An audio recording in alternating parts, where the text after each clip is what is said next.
এই প্রথম নিজের ভয়েস ওভার দিয়ে ভিডিও করার সাহস দেখাচ্ছি, যদিও আমার এত সাহস নেই, তাও ট্রাই করছি।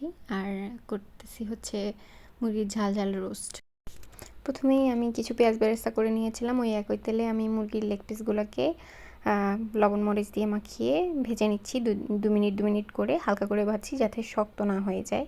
এরপর একই তেলে আমি দিয়ে দিচ্ছি তেজপাতা, এলাচ, দারচিনি দিয়ে পেঁয়াজ কুচি আর টমেটো কুচি দিয়ে হালকা করে সটে করে নিয়েছিলাম। আর অফ ক্যামেরায় আমি হচ্ছে সকল প্রকারের স্পাইসেস দিয়ে নিয়েছি। সরি, সেটা রেকর্ড করতে ভুলে গিয়েছি।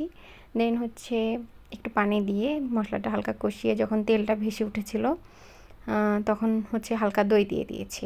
দইটাও ফেটিয়ে দিয়েছি, আবারও রেকর্ড করতে ভুলে গিয়েছি। দেন তেলটা ভেসে ওঠার পর আমি মুরগির লেগ পিসগুলো দিয়ে দিয়েছি। এরপর আমি আবারও কিছুক্ষণের জন্য ঢাকনা দিয়ে দিয়েছিলাম। এরপরে যখন হচ্ছে মুরগিটা সিদ্ধ হয়ে গেছে আমি এটাতে পানি অ্যাড করে দিই। পানি অ্যাড করার পরে কিছুক্ষণ কুক হয়ে দেন হচ্ছে এরকম কালার হয়ে গিয়েছে। Bye bye.